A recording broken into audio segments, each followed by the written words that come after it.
Assalamualaikum warahmatullahi wabarakatuh. Perkenalkan, saya Risha Widya Arianti dengan NIM 202404200039. Saya di sini akan mempresentasikan struktur corporate governance di organisasi modern. Selanjutnya di sini saya akan membahas bagaimana struktur tata kelola perusahaan yang bekerja dalam organisasi modern, yang berfokus utama meliputi peran pemegang saham, Dewan Komisaris, Direksi, Komite Pendukung, Internal Audit, Manajemen Risiko, Sistem Etika, Whistleblowing, serta Regulasi dan Kepatuhan.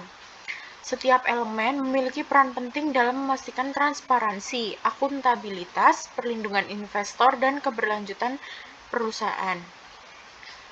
Di sini, corporate governance adalah sistem pengelolaan perusahaan yang mengatur hubungan antara pemegang saham, Dewan Komisaris, Direksi, dan pemangku kepentingan lainnya. Tujuannya untuk memastikan perusahaan dikelola secara transparan, akuntabel, bertanggung jawab, independen, dan adil sesuai prinsip GCG. Selanjutnya di sini ada tujuan penelitian yang menjelaskan struktur corporate governance di organisasi modern. Ini bagaimana susunan dan sistem tata kelola perusahaan dijalankan mulai dari pemegang saham, Dewan Komisaris, Direksi, sampai Komite Pendukung. Selanjutnya mendeskripsikan peran tiap elemen governance. Di sini menjelaskan tugas dan tanggung jawab masing-masing pihak agar berjalan sesuai aturan dan rujukan. Di sini yang selanjutnya ada menunjukkan pentingnya etika, pengawasan, dan kepatuhan hukum. Di sini menegaskan bagaimana perusahaan harus beretika, diawasi dengan baik, dan patuh pada hukum untuk mencegah penyimpangan. Selanjutnya mengaitkan governance dengan perlindungan investor dan keberlanjutan perusahaan. Di sini kita menjelaskan bahwa tata kelola yang baik melindungi hak investor dan membantu perusahaan bertahan serta berkembang dalam jangka panjang. Di slide selanjutnya kita akan membahas tinjauan pustaka. Corporate governance adalah sistem yang mengatur hubungan antara pemegang saham, Dewan Komisaris, dan direksi. Sistem ini diperkuat oleh Komite Pendukung, Internal Audit, Manajemen Risiko, Manajemen Etika, serta regulasi untuk memastikan transparansi, akuntabilitas, dan perlindungan investor.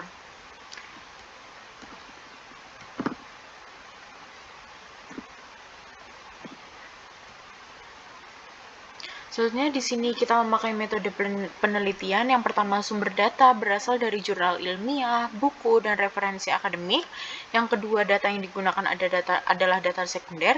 Yang ketiga, fokus pada konsep dan struktur corporate governance.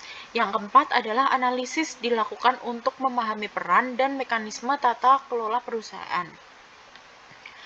Selanjutnya di sini ada pembahasan yang pertama, kita struktur utama corporate governance.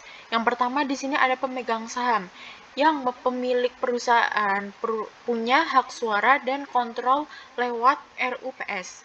Yang kedua ada Dewan Komisaris. Di sini mengawasi manajemen dan menentukan arah strategis. Yang ketiga ada direksi yang mengelola operasional harian dan menjalankan strategi perusahaan. Pembahasan yang kedua di sini adalah mekanisme pendukung dan pengendalian. Yang pertama, komite pendukung yang melibatkan audit, risiko, dan remunerasi atau membantu pengawasan. Yang kedua ada internal audit atau RIS. Di sini manajemen mengendalikan risiko dan memastikan kepatuhan. Yang ketiga ada etika, whistleblowing, dan regulasi. Di sini menjaga integritas, transparansi, dan kepatuhan hukum. Kita bisa lihat di sini daftar pustaka yang digunakan.